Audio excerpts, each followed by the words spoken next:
Eles se infiltraram na mídia. Eles rodam o mundo. Então eles são semelhantes à areia do mar, porque onde eles não estão, o braço judaico está. São muitos. Tem poder, tem dinheiro. Isso é verdade. Mas somente o remanescente é que será salvo. Somente o remanescente é que será salvo. Pastor, o pastor fez um rodeio, sim. Agora, são 9h10, mas eu preciso começar a pregar agora. Eu vou te explicar por quê. Queridos irmãos, apesar de serem como a areia do mar, inúmeros, Isaías deixa bem definido, ainda que eles sejam milhares, não são todos que se salvarão, mas somente o remanescente. Eu quero trazer para a nossa realidade. O IBGE qualifica o Brasil com uma população de aproximadamente 210 milhões de habitantes. E nós recebemos a fama lá fora como o segundo país mais evangélico do mundo, perdendo apenas para os Estados Unidos. Amém, nada. Perdendo apenas para os Estados Unidos. Em terceiro lugar fica o México. Mas tem um detalhe: no meio desses 210 milhões de habitantes, 25% da população, ou seja, 50 milhões, é o número de evangélicos. E no meio desses 50 milhões estão inseridos evangélicos que vivem uma vida pecaminosa, evangélicos que vivem uma vida de mentira, evangélicos que vivem um terceiro ou um quarto casamento como se fosse normal, evangélicos que compram e não pagam, evangélicos que vivem um tentando apunhalar o seu próprio irmão pelas costas, evangélicos que não oram mais, que não tem calo no joelho, não jejuam mais e nem crê na vida de Jesus, evangélicos que não têm compromisso com Deus.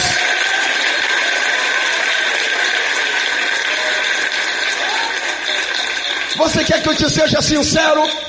Ainda que o Brasil, nos seus 210 milhões de habitantes, tivesse um percentual na casa dos 100% evangélicos, mesmo 210 milhões de habitantes, 210 milhões de evangélicos, eu estou aqui para te dizer, não são todos que se salvam, mas é somente o remanescente que se salva, porque a palavra diz assim, é somente o remanescente.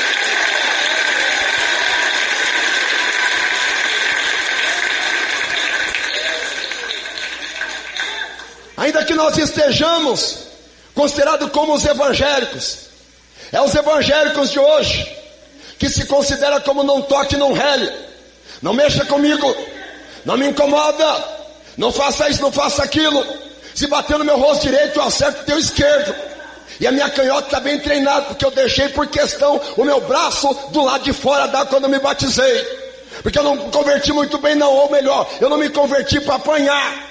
Não mexe comigo que eu faço parte da elite da bancada evangélica. É isso mesmo. Não sofre não leva desaforo para casa não sofre o dono mais não pede perdão mais não se humilha não, qualquer coisinha apela para os direitos, qualquer coisinha já diz não mexa comigo. Irmãos e irmãs, nós como cristãos, infelizmente não estamos agindo em nossa maioria como remanescente, porque o nosso Jesus, ele sofreu uma coroa de espinho na cabeça, ele foi espinhado, quando pediu água lhe deram vinagre, e ele estava perdoando, ele estava amando, ensinando o que significa ser crente de verdade.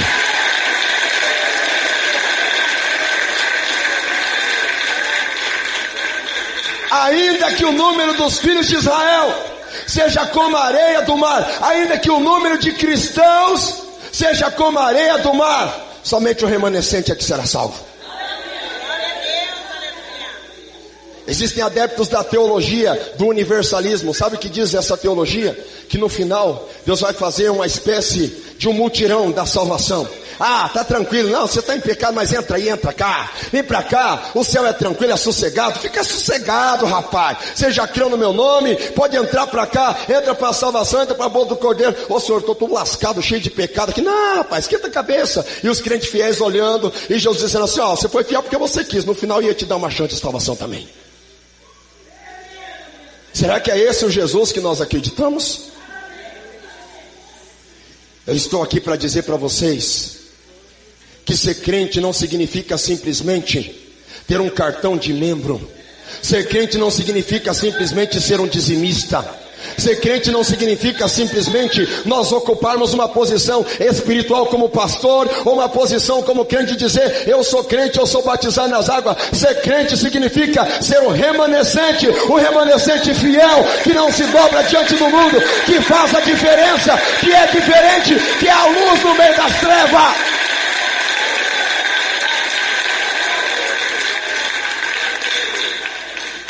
Precisamos entender que somente o remanescente, digam comigo, remanescente, será salvo. Agora vamos para entender o que é o remanescente. Você sabe o que é o remanescente? Se você for para o Aurélio ou se você for para o Google, você vai entender que remanescente é o que sobra. O remanescente é como se fosse o quociente.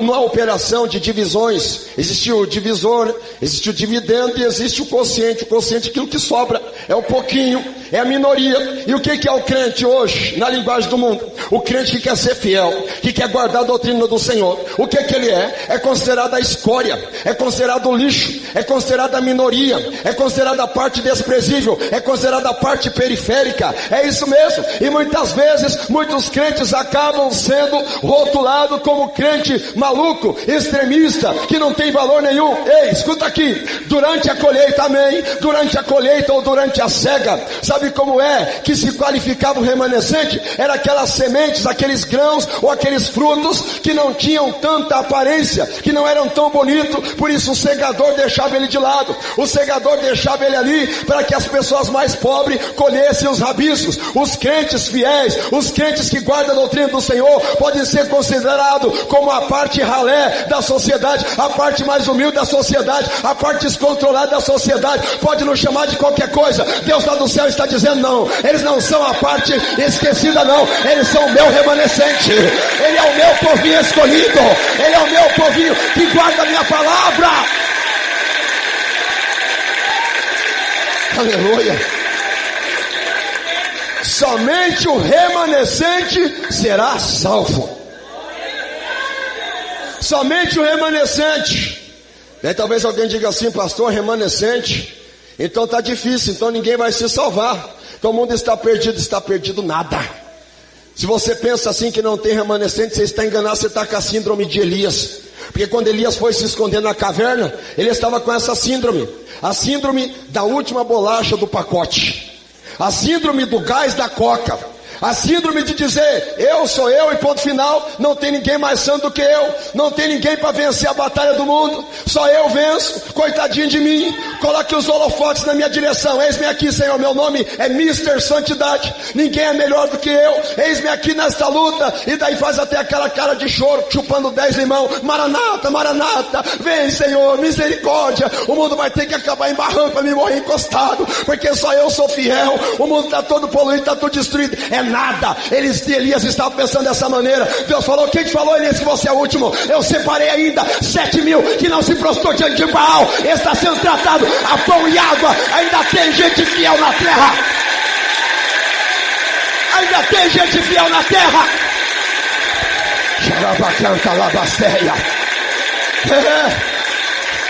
Ainda tem gente fiel na terra, sim. Jarabacanta labasteia. Qual é o perfil do remanescente?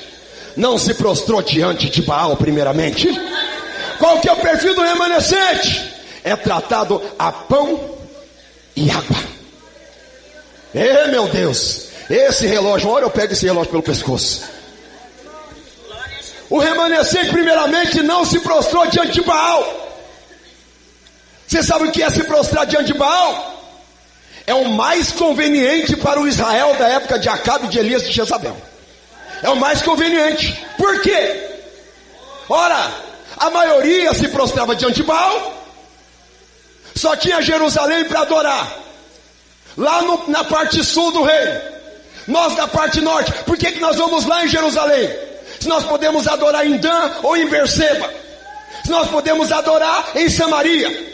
Se nós podemos adorar em Jezreel. Vamos ficar aqui. E a maioria adorava Baal. A maioria se prostrava diante de Baal. A maioria venerava Baal. Tem alguém que já está entendendo por onde é que eu quero chegar. Estamos vivendo num tempo em que muitos crentes estão indo como Maria vai com as outras, em favor do que está orientando o mundanismo da moda gospel. O que está orientando o mundanismo dos costumes malignos dos fariseus e dos samaritanos. Muitos crentes estão perdendo a identidade como crente pentecostal. Estão perdendo a identidade como crentes fiéis, porque estão se prostrando diante do Baal do mundanismo, estão se prostrando diante do Baal do capitalismo, estão se prostrando diante de Baal, o Baal desse mundo cruel e podre aí de fora, estão se prostrando diante do mundo moderno, da concupiscência moderna. Mas Deus separou um povo aqui nessa noite que não se prostra diante de Baal, não se prostra diante do mundanismo. Xarabacanta labasteia. O remanescente não se prostrou diante de Baal. Ele era tratado à base de pão e água. Pão e água, pastor? Sim, à base de pão. Será que o pão contém todas as vitaminas, carboidratos, proteínas necessárias para uma vida saudável? Olha, a nutrição nos diz que é necessário uma alimentação com quilos-caloria superior à proporcionada apenas por pão. Mas em período de dificuldade, de recessão ou de alimento que não é conveniente, é melhor ter uma alimentação um pouco mais pobre, mais simples, do que se alimentar do que vai fazer mal depois. Era o caso deles. Eles estavam escondidos na parte subterrânea de Obadias, e eles eram tratados à base de pão. Eles não precisavam ficar comendo pão na casa de Obadias. Era só eles sair para fora e levantar a mão e a bandeira branca para Acabe e para Jezabel e dizer: eu não quero mais comer pão, eu não quero mais ser tratado à base de pão, eu quero sair daqui. E Jezabel ia dizer: fica tranquilo, porque eu tenho a minha mesa para te oferecer, a mesa de Jezabel. Quem não quer ser tratado à base de pão, não tem problema, pode sair do calabouço e do esconderijo do Altíssimo para comer na mesa da Jezabel. Isso é fácil, é mais conveniente, é mais prazeroso, é mais gostoso, mais delicioso, é mais aparentemente nutritivo. A mesa de Jezabel, é isso mesmo. Eu vou te dizer o que é a mesa de Jezabel. Muitas pessoas estão trocando a palavra de Deus pela teologia sistemática, estão trocando a palavra de Deus pelos pregadores mundanos da internet, estão trocando a palavra de Deus por coisas perniciosas, que acaba perdendo a sua fé. Em nome de Jesus, o remanescente não come na mesa de Jezabel, ele come pão, que é a palavra. A palavra é o pão. Xarabacalabacanta labalabasteia.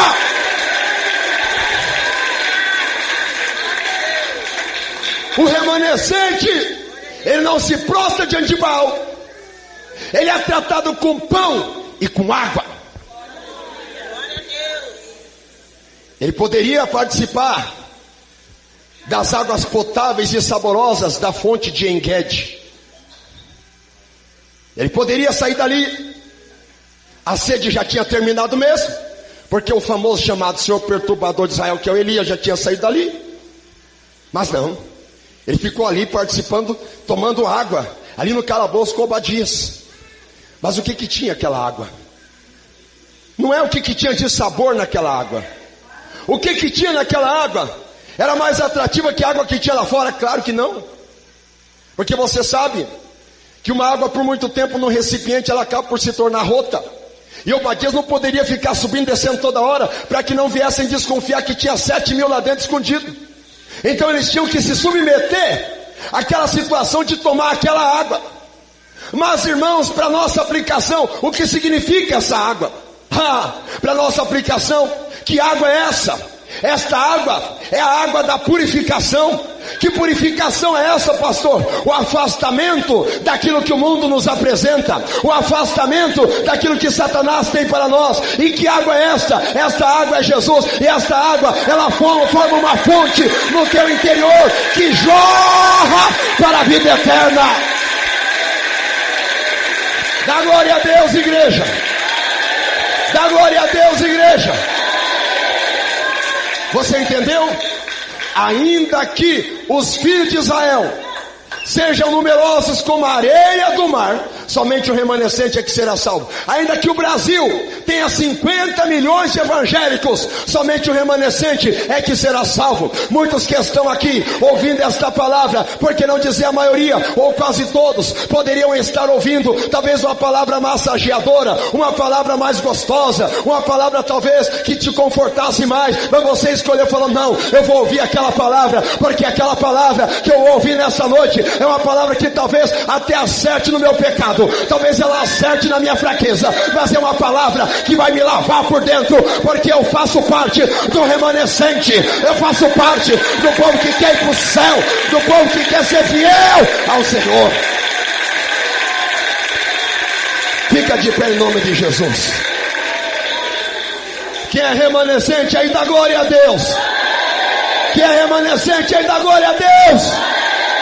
Levanta a mão para o céu, diga: meu Deus, aumenta a minha fé. Meu Deus, eu sou remanescente, eu faço parte da velha guarda que não se abaixa para Satanás, que não come na mesa de Jezabel, mas que está na presença do Senhor. Em nome de Jesus, todos dando glória, glória, glória, glória, glória, glória a Deus. Santo Deus, poderoso e eterno Pai, te calabassuri me canta labasteia, te calabassuri me canta labahaia, oripa labacanda labalabás. Olha os remanescentes falando línguas estranhas. Olha os remanescentes que Deus ainda fala com eles em sonhos. Olha os remanescentes que ainda derrama lágrima na igreja. Olha os remanescentes que ainda acreditam na vitória. Xarabalabacanda rabalabás, pipalabalabacanda labalabasteia, decalamanda labacanda labalabacanda labalabás, pipalabacanda labahaia. Aleluia. Espírito de Deus, Espírito da verdade, faça uma obra poderosa em nossa vida.